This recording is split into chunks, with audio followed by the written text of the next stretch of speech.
जैसे जैसे लोकसभा चुनाव नजदीक आते जा रहे हैं, वैसे वैसे मैनपुरी में राजनीतिक पार्टियां एक दूसरे पर लगातार कटाक्ष करते हुए नजर आ रहे हैं। कैबिनेट मंत्री जयवीर सिंह कहा था कि हम चाहें तो आज समाजवादी पार्टी को खत्म कर सकते हैं। इस पर पलटवार करते हुए डिंपल यादव कहा, ये लोग चाहते ही हैं कि लोकतंत्र को खत्म कर दें।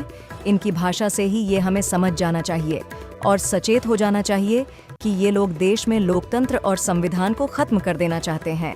हमारे पास पंजाब का मेयर का चुनाव है, किस तरह धांधली हुई। मैनपुरी नगर पालिका के चुनाव में जबरन हराया गया, जबकि वो जीती जिताई थीं। मैं समझती हूँ धांधली और लोकतंत्र को खत्म करने की साजिश का अंबर भाजपा के पास है। ओम प्रकाश राजपूत के बयान पर बोली डिंपल, युवा अपने आप को परस्त महसूस कर रहे हैं। कोई रोजगार नहीं है उनके पास, पैसा खर्च करके पेपर देने पहुंचते हैं और पता लगता है कि पेपर लीक हो जाता है, तो उनके मन में कितनी हताशा होती होंगी। वो तो चाहते ही है कि लोकतंत्र को खत्म कर दें, संविधान खत्म करने में लगे ही हुए हैं। तो इनकी भाषा से ही हम लोगों को सचेत होना चाहिए कि ये लोग संविधान को और लोकतंत्र को देश में पूरी तरह खत्म करना चाहते हैं। जयवीर कह रहे हैं कि खरीद फरोख्त करती रही समाजवादी पार्टी, इसी तरीके से मैं समझती हूँ हमारे पास मेयर का चुनाव एक एग्जाम्पल है जो पंजाब में हुए हैं, किस तरह धांधली हुई।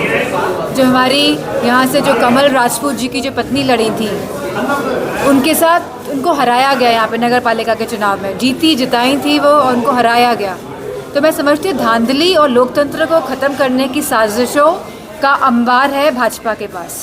मैडम वो विकास राजपूत जी ने अभी छात्र बैठे हैं, उन पर कहा है कि वह लाठी खाने लायक ही।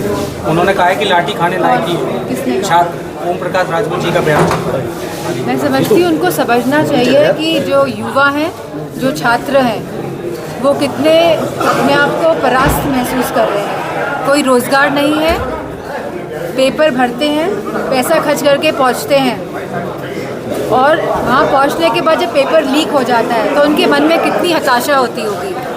तो इस तरह की बात करके वो खाना चाहते हैं, वो कितने इनसेंसिटिव है।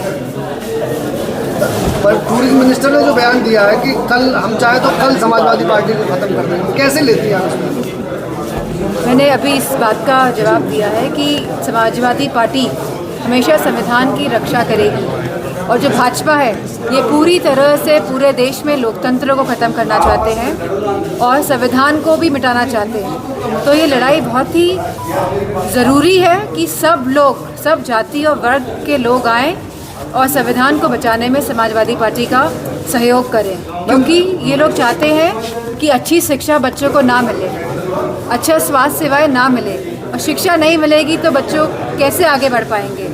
ये बड़ी बड़ी $1 ट्रिलियन और डॉलर की इकनॉमी की तो बात करते हैं, लेकिन धरातल पे जब आप देखेंगे तो आपको कुछ नहीं मिलेगा। 80 की 80 सीटों में वो मैनपुरी को भी गिन रहे हैं और दावा ठोक रहे हैं अपना, मैनपुरी जीतेंगे, मैनपुरी भी जीतेंगे। वो अपना काम करे, हम अपना काम करें।